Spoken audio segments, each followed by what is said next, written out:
What's really going on, everyone? Back again with another episode. We have been doing our thing this summer. We have a very, very, very special guest with us today. I'm proud to say that I think she's probably our biggest guest yet. We have the Speaker of the Pennsylvania House of Representatives, Joanna McClinton, joining us. She is not only the first woman, but the first Black woman to hold this amazing post in the Pennsylvania House of Representatives. The first woman and Black woman to hold the role. She's a former public defender, a lifelong advocate for justice. She represents parts of Philadelphia and Delaware County. She's known for a bevy of things on a bevy of issues, including criminal justice reform, voting rights, and creating opportunities for underserved communities. Speaker McClinton, how are you? Thank you so much for joining us today. Doing well, Noah. What's really going on?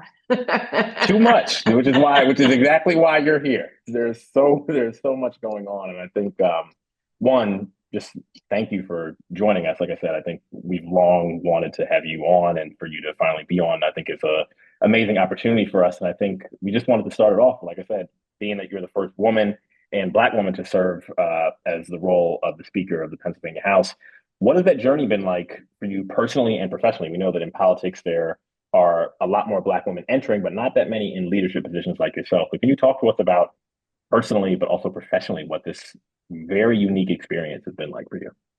Absolutely. So I can say without a doubt, personally and professionally, it's an opportunity I never dreamed of when I was going to school, when I was studying poli-sci, when I was doing internships, even when I first came to the state capitol to interview for a job with my state senator. I could have never dreamt of this amazing opportunity, not only to make history and open the doors for all of the women to come, but for someone like myself who, grew up with the biggest dream was becoming a lawyer, period, full stop. To me, that was going to be hard work, tough. And if I got to do it, I thought I'm going to just be like so thrilled and grateful to do that, to be a lawyer, to be in the profession.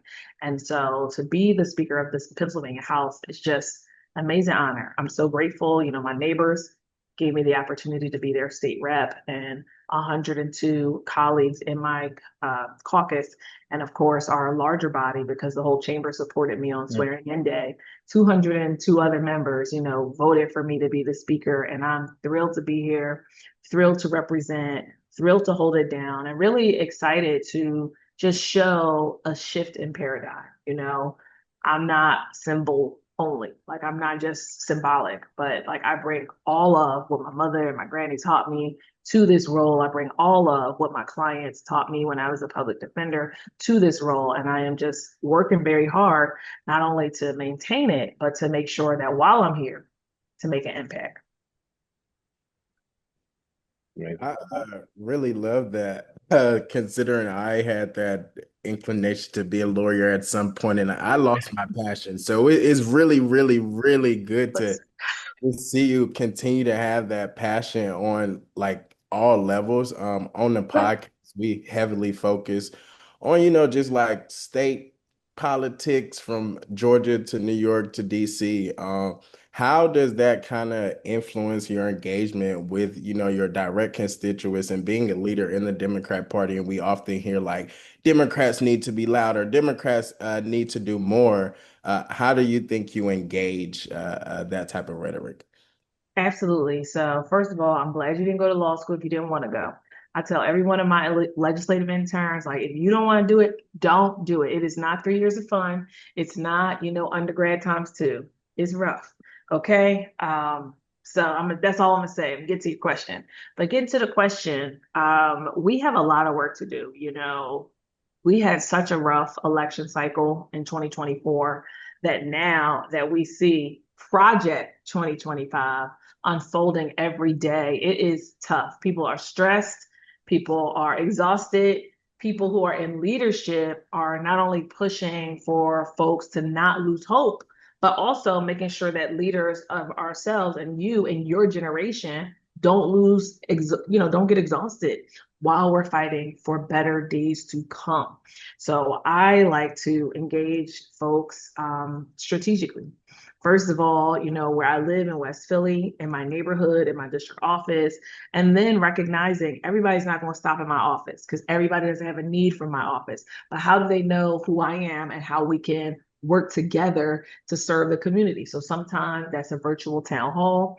Other time that's getting online with folks on social media platforms, from TikTok, all the way to Blue Sky, like wherever folks are, meeting them where they are. Sometimes, over the weekend, I went to 2 different places of worship, to meet my neighbors where they are, to let them know what I'm doing, and most importantly, to hear from them. What's on your mind? What can I do better? So I when you do, oh, I'm sorry, Henry, go ahead. Right. I was just gonna kind of maybe follow there to say one, I definitely love how you said you meet your constituents where they are, because like again on the podcast, that's something we heavily focus on, trying to figure out how we can be that like middle ground voice to the constituents that aren't tapped into who their speaker or their state rep or the people are. So it's really, really good that you have innovative approaches. And I guess like just a pivot follow up, how do you approach balancing like your statewide priorities with the specific needs of your Philadelphia constituents? For sure. So it keeps me busy. My mom has a joke. She tells people that I live in Pittsburgh. Joanna's always in Pittsburgh.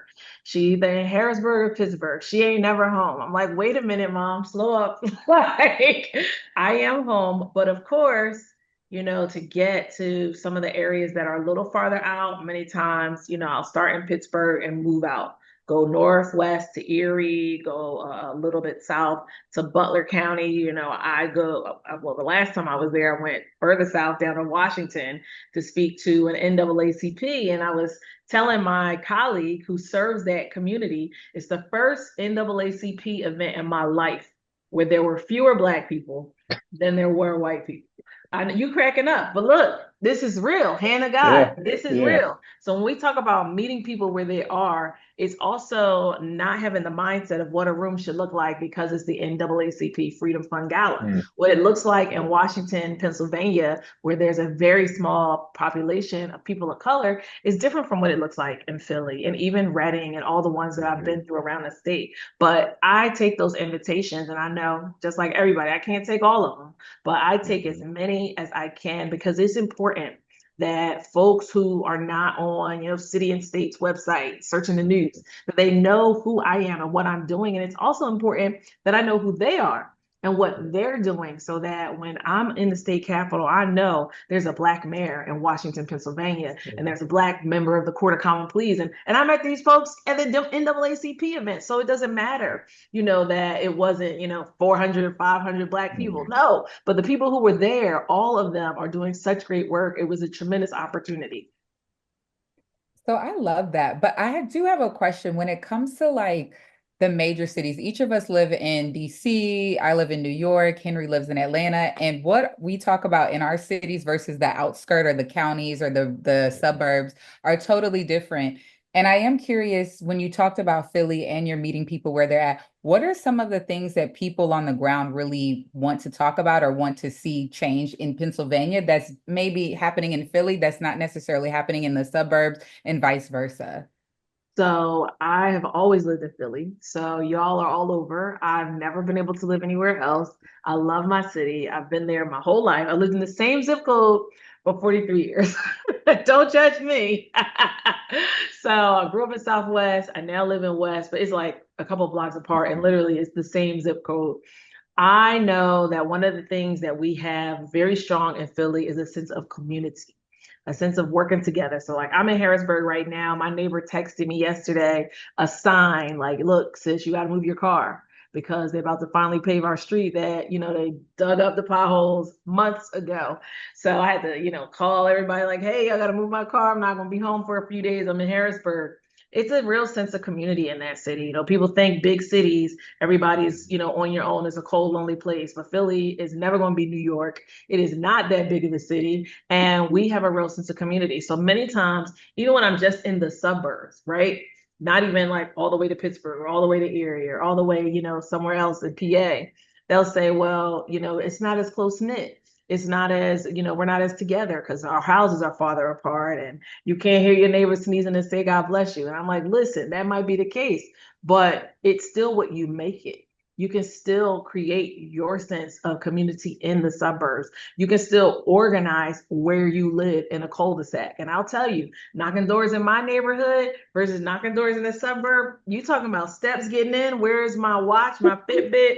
Like, you're going to move because they're spread out. It's different. It's not the same thing, but we're able to bring our sense of community wherever we are and we live. So it's not something that's only unique to a zip code. Like, it can spread, and it can spread by engaging young leaders like yourselves who are able to say, like, hey, this is what's important to me. And just through, like having people in your audience say what's important to you, what's on your mind, like being able to break down the barriers. Sometimes they only exist in our mind.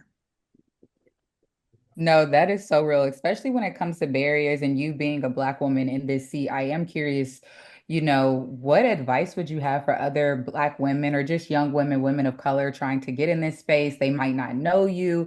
They've only seen the Kamalas and maybe the front-facing people. How would you say navigating this journey? What tips and advice would you give to people or women specifically?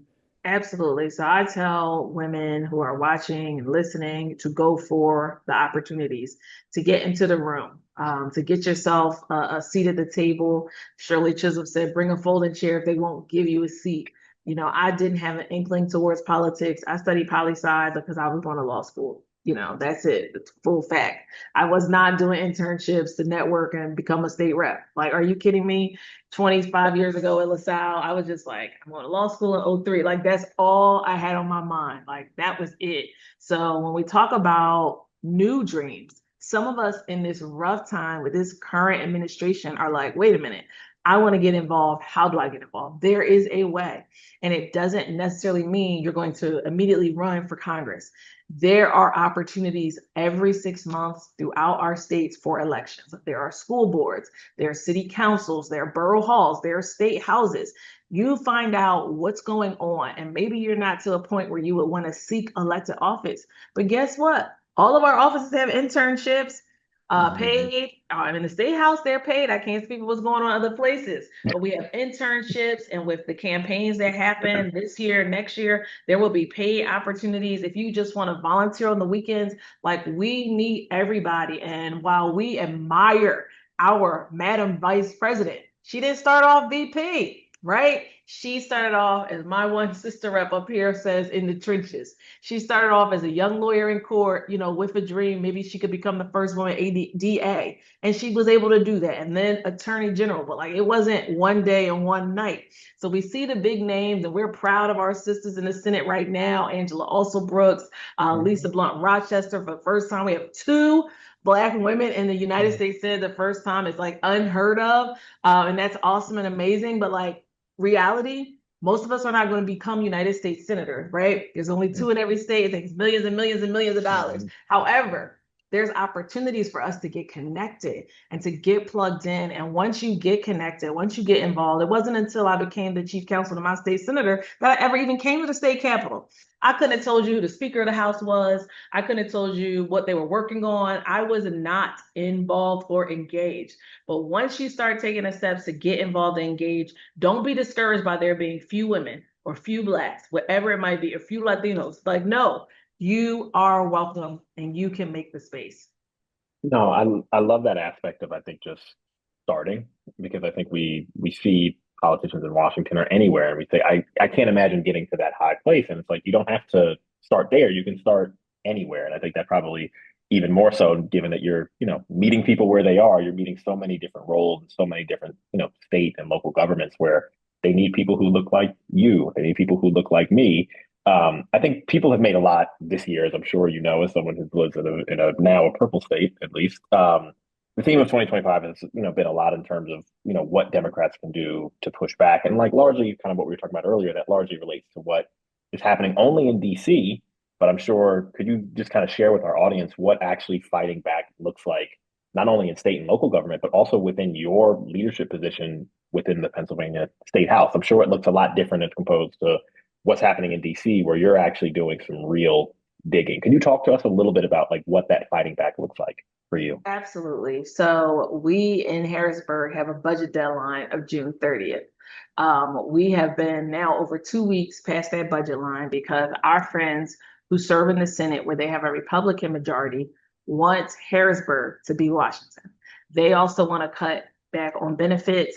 They want to cut back on Medicaid. They want to find ways to reduce the governor's proposed spend. They want to find ways to take people who get services, people who need services, people who are, grown with different challenges and disabilities.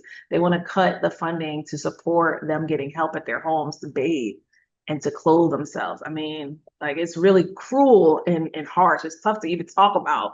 But instead of, trying to figure out a way to upstand them or grandstand them, we just sent a compromise budget over to their chamber where we did make a few reductions. We cut the governor's proposed spend by $1 billion, but we did not cut any services. We did not cut any support of public housing, public education, health, Medicaid, that's the state's insurance. Like, we didn't make those types of cuts. We found other ways to reduce our spend number because we have to compromise. But at the same time, when you talk about like what's happening in DC versus what's happening locally, there's some of us who are in bodies where it's split. It's Republicans down the hall from where I am in the Senate, and I'm over here in the State House where we have a 1-seat Democratic majority. But it's still a constant battle. And for us to get through this budget, whenever it works out, y'all stay tuned, figure it out when we can slap files with the governor, whenever that happens, we have to keep fighting because they will take everything we've got and everything we need. And they're feeling themselves because just last year, in Pennsylvania, they're so happy that they defeated Kamala. They're so happy they defeated Bob Casey. They're so happy that they defeated a Democratic senator incumbent. So they really feeling themselves, right? And they don't want to sit down and work, but we're still in the race for the people. We're not giving up, and we're in charge in this chamber. So we're not going to let them railroad us. Yeah, and I would even say, how has that looked, I think, in terms of just within the last 6 months? I think, historically, for a lot of us, Pennsylvania was just a blue state. Has that shifted the mindset of not only you, but as the Speaker of the House, to let people kind of inside a little bit, you have to also deal with your caucus. How has that been in terms of you not changing? These are our priorities. We're not changing it. To your point, we might have to meet people where they are now, but we're still doing the same stuff. How has that battle been? Because I know usually after a tough political loss, everybody clutches a little bit and gets a little scared, or, hey, I don't know if I can support this now. How has that been, not only in terms of, I think, for yourself personally, but also in terms of managing people, which is a part of what being House Speaker is, right? Absolutely. So one of the great things about my colleagues, with us for the second time after an election having only a 1-seat majority, is we don't stomp like the big dogs, right? We got to bark and we have a bite, but we're not over here like we're in charge and large. Like, we are not. Now, our friends in the Senate have a 4-seat majority. And out of 50 people, that is significant. So they are large and in charge. So with us having a 1-seat majority for the second time, we're glad to be here. And we look forward to compromising, but we also have to govern. And with 102 Dems from rural, suburban, and cities, it's a lot of perspectives. It's a lot of different constituencies. And we have to get in a caucus room and talk about our challenges, but also find a way forward. And so I encourage my colleagues every time we're here in Harrisburg to not forget about, their own perspective, but to focus on our goal. What is our goal? Because we're in charge. We did not lose in November of 2024. We flipped the chamber that was down 12 seats in November of 2022. So we're on the rise and we're on the path, right? So now the key is that we're here governing, functioning. And people really was like, 1-seat majority. Oh, because, they're used to members doing their own thing. Like, oh, I can't vote for that. I can't support that. But we've been able to show a great amount of individual and collective leadership because we stick together. When I'm out of this building, folks are like, I don't know how you do it. I don't know what you say, how you keep everybody together. And I say, it's our leadership team, but it's also every representative we're all respected. Like, they could easily be sitting in this office as speaker. Like, I respect them the same way they respect me. We have an opportunity to talk, but we also can't relish in the defeat. Because if I'm honest, there are Democratic elected officials right now who feel like upset. We all work so hard. I mean, Like I was out the door. I was in and out. I was twisting my hair every week because I'm like, I got another event. I gotta get this together. I gotta get out here. We work it. Like we all worked hard and we lost. And we are lawmakers, but we're not in DC. We want to throw some punches at that big, beautiful bill. We want to get on the floor and talk about it, but of course, it's not here. It wasn't in front of us. So we also have to recognize what's in front of us and what we can do now, as they say, to pick up the pieces. What do we do now? What do we do now to let our neighbors know who's in charge when food stamps are cut off? Who made the decision for all these detrimental things to our neighborhoods? How do we tell that story so that when the opportunity comes, we can defeat them electorally, and we will never be talking about people taking away food out of our hungry children's mouths or insurance from kids that are sick. We'll never be talking about that again. Speaker McClinton, you must got like, our doc, because you literally just segued into where we're going.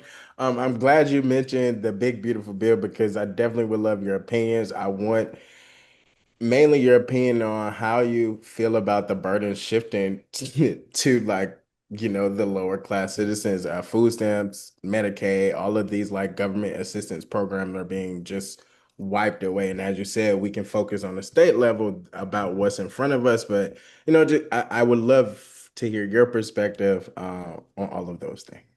So I'm gonna just say it's not right. It's horrific. From where I do sit in Harrisburg, I sent multiple letters to the Pennsylvania delegation, all of our Congress members, and all or two of our United States senators. And I started with this in May because I wanted them to see the numbers for their districts. Many times, you have to vote on bills real fast and you don't get to ask questions. I'm like, no, you're getting a letter from myself and our entire leadership team that lays out how many people will be without in Pennsylvania. 3 million without healthcare, 300,000 without food benefits through SNAP. Like it is not a joke. It's so serious. And when we talk about it, we're frustrated, but at the same time, we want to make sure that the public understands, because the slickest thing they did with the big, beautiful bill is make the most significant and detrimental cuts not start until the end of 2028. Interestingly enough, after the midterm, after the next presidential. So while we're talking about, oh, you're going to lose healthcare, you're going to lose healthcare, everybody's waiting for that little envelope. You don't have healthcare. But most people will not get that until 2028.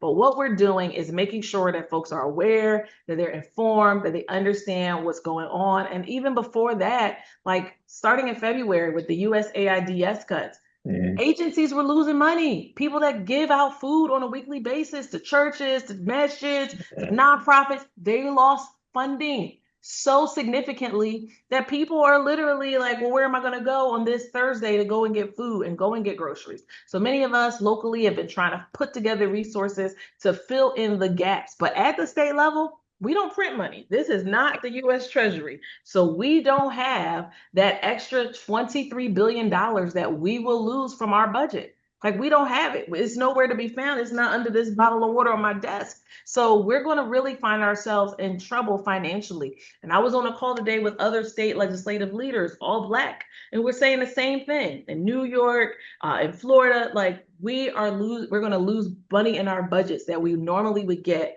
from the federal government. And this funding is essential for keeping hospitals open. Like it's not like, oh, we need this money to do something that's small. Like it's really important.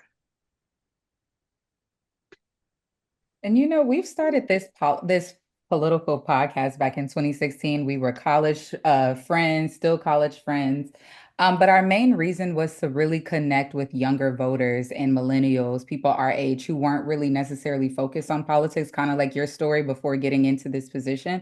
So I'm curious to what your thoughts or advice to students or anyone who is young that is interested in politics, like even you dropping this information about 2028, I'll speak for myself. I didn't know that.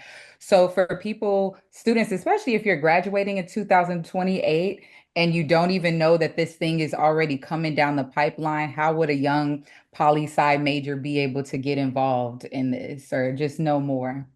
Absolutely. So I want to shout you all out. I understand you all are from Howard. HU. You know, No. no. I didn't have the luxury of attending the Mecca, but I have so many mentors and friends, of course, who did. So I have great reverence to you distinguished alums. But if you're in school now, or you're early, you're in grad school, or you're recently coming out of school, or you're in high school getting ready to go to college, and you're just thinking like, how do I find my place? First of all, register to vote where you will be for the next election. So, it's the summertime now. The next election is in November. And there are important elections in the I year. In Pennsylvania, we have to decide about who will be in charge of our Supreme Court. Will it be Democrats or will it be Republicans? That is very, very important. But everywhere, there's important races. Some places it's mayor, other places it's DA. Like, there are important races happening locally in November. Once you register to vote, the next thing to do is, where is your school? I was a student at LaSalle University. So I went and looked nearby, which office is close, which state representative is close, which city council member is close. Like, you don't have to try to go to DC if you're not in DC. We all want to be on Capitol Hill. I want to be there too. Look, I'll be a staffer for, you name it, Congressman Horace, I don't know, Leader Jeffries. What do you need me to do? I'll get you some water. But we can't all get jobs up on Capitol Hill. But there are opportunities locally. There are opportunities in city council. Many times, at least when I was in college, I was not planning ahead, right? I knew I wanted to go to law school, LSAL. I was planning on that. But I tell you, summer will come up so fast, and I'm like, oh, where am I going to work? Where am I going to get an internship? Okay. So fall semester, you actually apply for summer internships. Nobody tells you that because you're too busy having a good time. So think about it. Apply everywhere. If you want to go even to your local lawmaker, like I said, here in Harrisburg, we have them in our district offices.